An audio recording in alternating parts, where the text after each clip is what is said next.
하나님 나라에 들어가는 길이라는 제목으로 말씀을 나누고자 합니다. 예수님의 사역은 처음부터 끝까지 하나님의 나라에 초점이 맞추어져 있습니다. 예수님께서 병을 고치신 것도, 또 귀신을 쫓아내신 것도, 또 많은 비유와 말씀들을 들려주신 그 이유도 모두 하나님의 나라가 무엇인지, 그리고 누가 그 하나님의 나라에 들어갈 수 있는지를 드러내시기 위해 예수께서 행하신 그 사역들입니다. 그리고 오늘 또 그 하나님의 나라를 전하시는 그 차원에서 오늘 본문이 이어지고 있습니다. 오늘 본문에서 한 사람이 달려와 예수님 앞에 무릎을 꿇고 앉습니다. 그리고 이렇게 묻습니다. 선한 선생님이여, 내가 무엇을 하여야 영생을 얻으니까? 겉으로 보면 이 질문은 참으로 훌륭한 그런 질문입니다. 이 청년을 보면 젊은 나이이고, 또 재물도 있고, 또 종교적으로 진지함도 가지고 있고, 무엇보다 예수님의 말씀을 듣고 영생에 관심이 생기기도 했습니다. 그리고 예수 앞에 달려와 무릎 꿇고 앉는 모습을 볼 때에 그는 체면보다 하나님 안에서의 그 열심과 또한 겸손함까지 갖춘 자다라고 보여지기도 합니다. 그런데 이 한 청년의, 이 사람의 질문에 예수님의 첫 대답은 우리가 생각한 것과 조금 다릅니다. 네가 어찌하여 나를 선하다 하느냐? 하나님 외에는 선한 이가 없느니라 라고 예수님은 답하십니다. 이 대답은 예수께서 자신은 선하지 않다라고 말씀하시는 그런 답변이 아닙니다. 선하다라는 말은 단순한 예의상의 그런 칭찬이 아니었습니다. 성경에서 절대로 선하신 분은 오직 하나님 뿐이다 라고 말씀하시기에 예수께서는 오직 선하신 분은 하나님이다 라고 말씀하신 것이죠. 그렇다면 예수님께서 묻고 계신 것은 이것입니다. 네가 나를 선하다라고 부르면서 정말 너는 나를 하나님으로 알고 있느냐? 이 청년의 말을 보면 선한 선생님이여 라고 말하고 있죠. 이 청년은 예수가 뭔가 특별하고 뭔가 선하고 좋은 것이다 라는 것은 알았지만 그가 예수의 본질인 하나님이심은 아직 알지 못했기에 그는 선한 선생이여 라고 예수께 물었을 때 예수께서는 자신을 하나님으로 알지 못하면서 선하다 하는 것에 대한 그 반론을 제기하신 것이죠. 이 사람은 예수님을 존경하는 스승, 특별한 선생으로 인정했습니다. 그렇기에 이 사람은 예수 앞에 나와 무릎을 꿇을 수 있었겠죠. 그러나 이 사람은 그분이 하나님이신 메시아임은 알지 못했습니다. 그는 예수님을 높이 평가했지만 예수님이 누구신지에 대한 올바른 인식이 없었습니다. 그런데 이렇게 아무것도 아닌 것 같은 이 올바른 인식이 없는 이 청년의 마음은 그 청년이 아주 중요한 질문을 해야 되는 그 질문의 방향을 바꿔놓는 역할을 합니다. 여러분, 우리는 바른 신앙이 오늘날 무엇보다 중요한 시대를 살고 있는 것 같습니다. 우리는 단지 열심으로 달려왔고, 단지 우리는 열심과 정성으로 신앙생활을 해왔던 이 시대 가운데 우리는 이 바른 신앙이 얼마나 우리에게 큰 영향을 미치는지 우리는 별로 생각하지 못했던 시대를 살아온 것 같습니다. 오늘 청년의 모습을 보시기 바랍니다.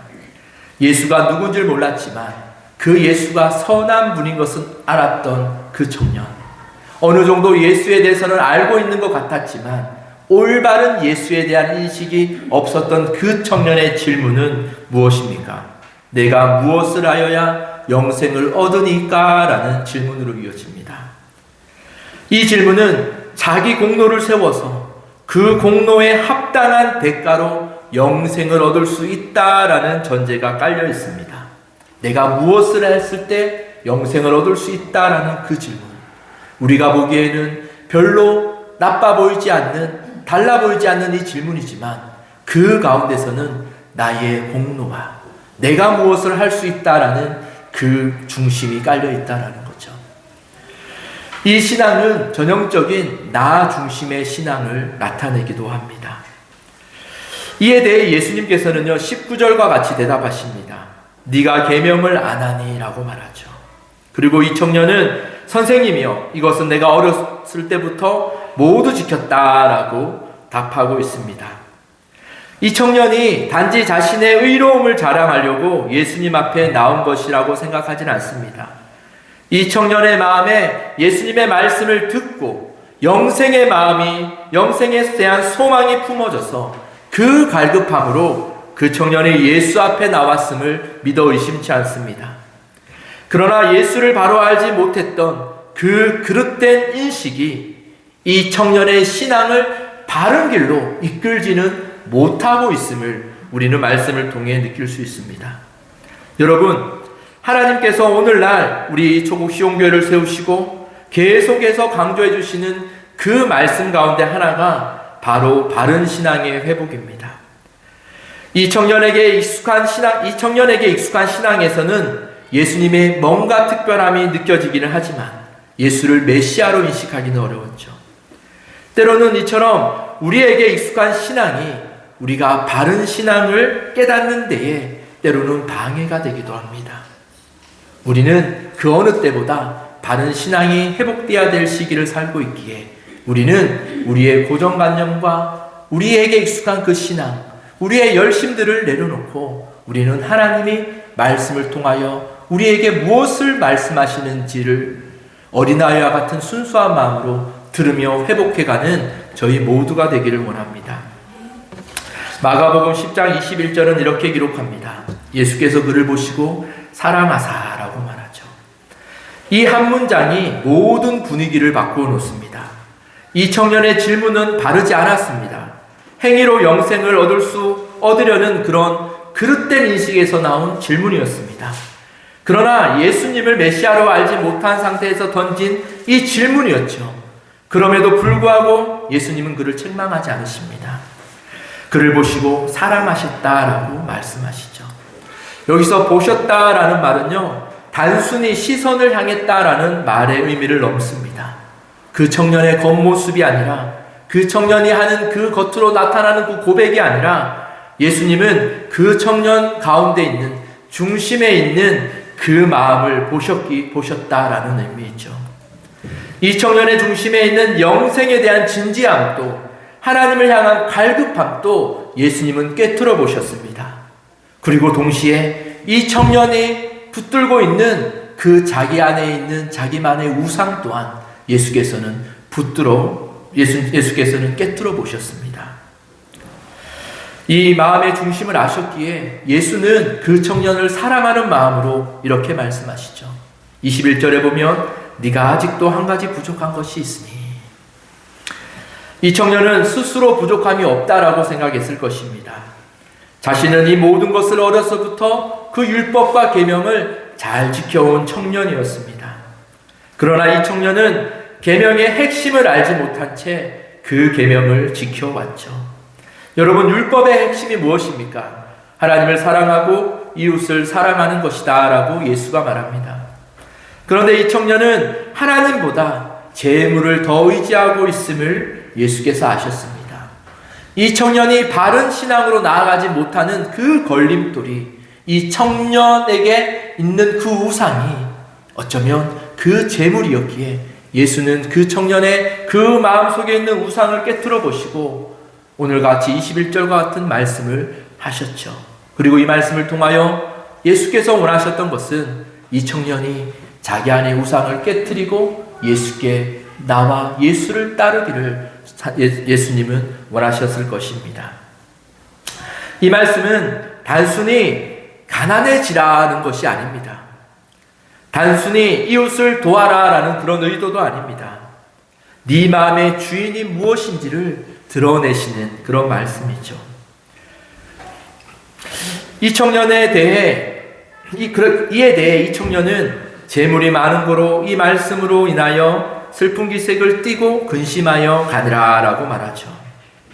예수의 말씀이 이 청년에게는요 부딪힘으로 다가왔습니다. 근심으로 다가왔습니다. 나 중심적인 신앙을 놓지 못했기에 내가 생각했던 그 답이 예수에게서 나오지 않았기에 이 청년은 근심하며 예수를 떠나갔습니다. 여러분, 때로는 우리가 말씀이 우리에게 부딪힘으로 올 때가 있습니다. 내가 원했던 신앙과 내가 익숙했던 그 신앙과 말씀이 부딪힐 때가 있습니다. 어렵겠지만 그럴 때에 우리는 낙심하고 청년과 같이 슬픈 기색하며 떠나갈 것이 아니라 우리는 오히려 하나님이 주신 은혜의 때다라는 것을 기억하면 좋겠습니다. 이 청년은 못할 것 같다라고 돌아섰지만 우리는 못할 것 같은 우리의 마음을 붙들고 우리는 씨름하며 그렇게 나아갈 수 있기를 원합니다. 그렇게 씨름하며 나아갈 때 하나님은요, 우리에게 그것을 할 수 있도록, 우리가 모든 것을 우리 힘으로 할 수 있도록 그렇게 두시지 않는다라는 거죠.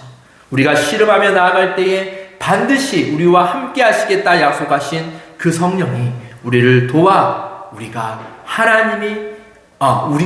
우리를 도와주실 것이다 라는 것입니다.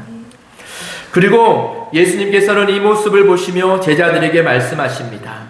재물이 있는 자는 하나님의 나라에 들어가기가 심히 어렵도다. 그리고 이어서 말씀하십니다. 얘들아, 하나님 나라에 들어가기가 얼마나 어려운지 낙타가 바늘귀로 나가는 것이 부자가 하나님 나라에 들어가는 것보다 쉬우니라 라고 말씀하시죠. 예수님께서는 천국에 들어가는 것에 대해 낙타와 바늘귀의 비유를 통해 말씀하십니다. 여러분, 낙타는 이스라엘 지역에서 가장 큰 동물입니다. 그 지역에는 낙타보다 큰 동물을 찾아보기가 어려워요. 예수님께서는 이 낙타와 비유기를 통해서 말씀하신 것은 단순히 어렵다, 힘들다라는 개념이 아닙니다. 여러분, 낙타가 어떻게 바늘귀로 들어갑니까? 이것은 불가능하다라는 거예요. 인간적으로는 도저히 불가능한 것이다 라고 말씀하시는 그런 선언이었습니다. 이는 당시 고정관념들을 뒤흔드는 그런 예수님의 말씀이었습니다. 왜냐하면 당시 유대인들의 생각 속에는 부자는 하나님의 복을 받는 사람이다 라고 생각했습니다. 율법을 잘 지킨 사람이 부자가 된다라고 생각했던 그런 시대였습니다. 부자는 단순히 재산이 많고 적음을 의미하지 않죠. 성경적 관점에서의 부자는 내가 스스로 충분히 할 수 있다. 내가 하나님 외에 다른 것을 의지하는 것이 있다. 하나님 외에 다른 것을 원한다라는 그런 마음을 가진 것이 오늘 부자로 비유되고 표현되고 있는 것이죠. 예수께서는 그 부자가 하나님 나라에 들어가는 것이 낙타가 바늘귀로 들어가는 것보다 어렵다라고 말씀하시므로 그렇게 영생을 얻을 수 있는 길이 없다라는 것을 분명하게 말씀입니다. 여러분, 우리는 무엇을 행하여야 영생을 얻을 수 있다라는 생각을 우리는 내려놓아야 합니다. 여러분, 우리는 무엇을 행하여서 할 수 있는 것이 없습니다.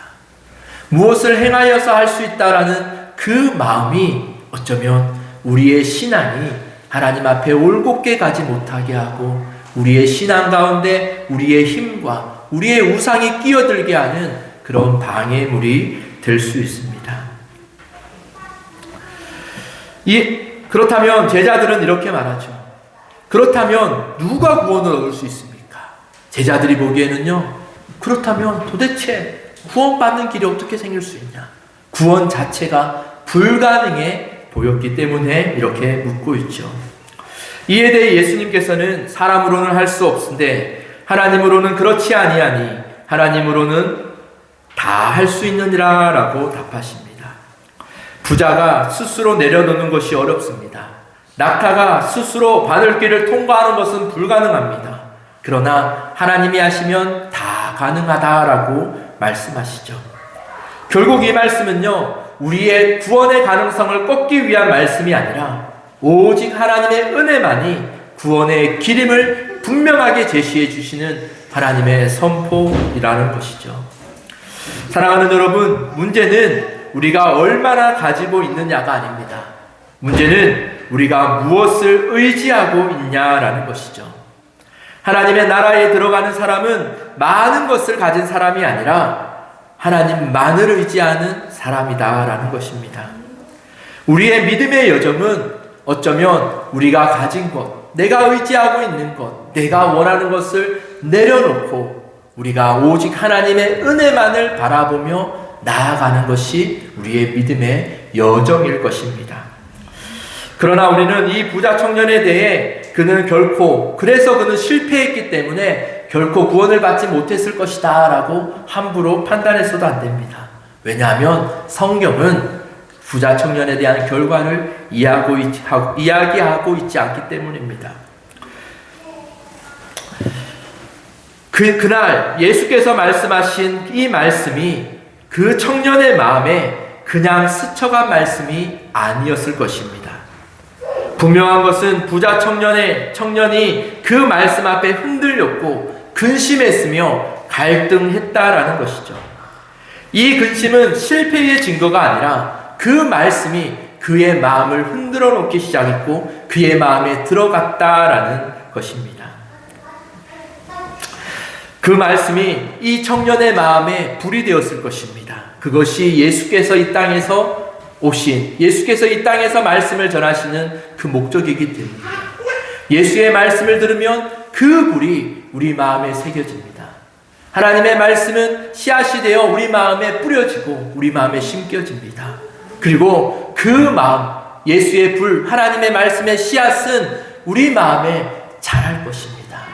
그 불이 우리의 마음을 흔들고 때로는 근심이 되는 것 같지만 그 불이 우리를 태워 결국 내가 할 수 없을 것만 같은 나를 내려놓는 그 신앙의 길로 우리를 인도해 주실 것이죠. 여러분, 이 확신을 믿을 수 있기를 원합니다. 그렇기에 우리는 때로는 말씀이 내 마음에 부딪혀 내 마음에 근심이 되더라도 돌아서지 않고 그 마음을 붙들고 그냥 묵묵히 그 자리에서 인내하며 기다려 가시길 원합니다.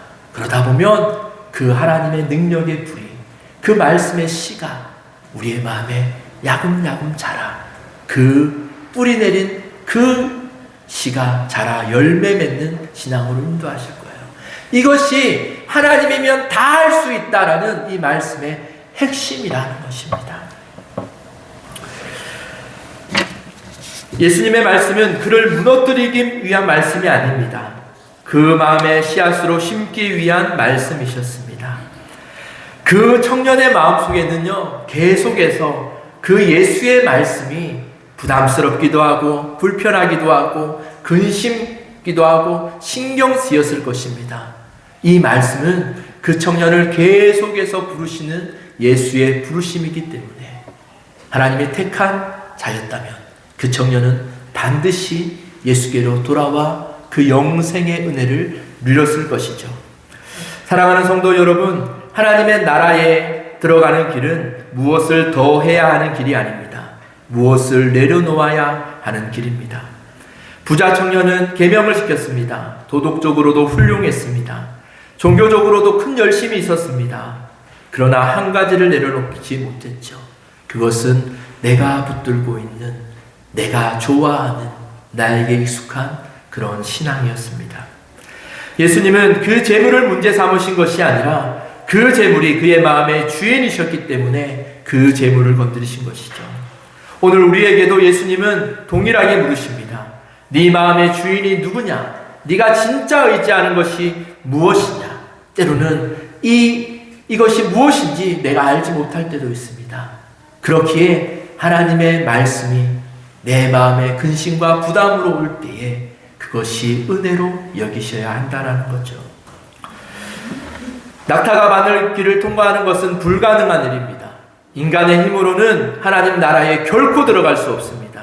내 결단으로, 내 의지로, 내 공로로 어떠한 것으로도 안 됩니다. 그러나 하나님은 다 하실 수 있습니다. 구원은 인간의 성취가 아니라 하나님의 은혜이기 때문입니다.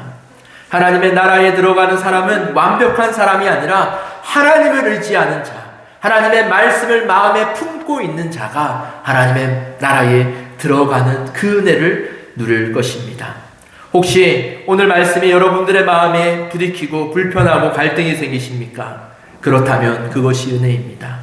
말씀이 살아서 내 안에 들어왔다라는 그 하나님의 증거입니다. 그리고 그 말씀이 나의 심령과 골수를 찔러 쪼개도록 그 말씀을 부인하지 마시고 그 말씀을 마음에 품고 살아가시길 원합니다. 우리에게 던져진 이 영생의 불, 복음의 불이 꺼지지 않기를 원합니다. 그리고 그 불을 간직한 채 하나님 앞에 나와 그 구원의 은혜를 감격하는 그 하나님의 거룩한 그 체험과 거룩한 기쁨을 맛보는 저와 여러분 되기를 소망합니다. 기도하겠습니다.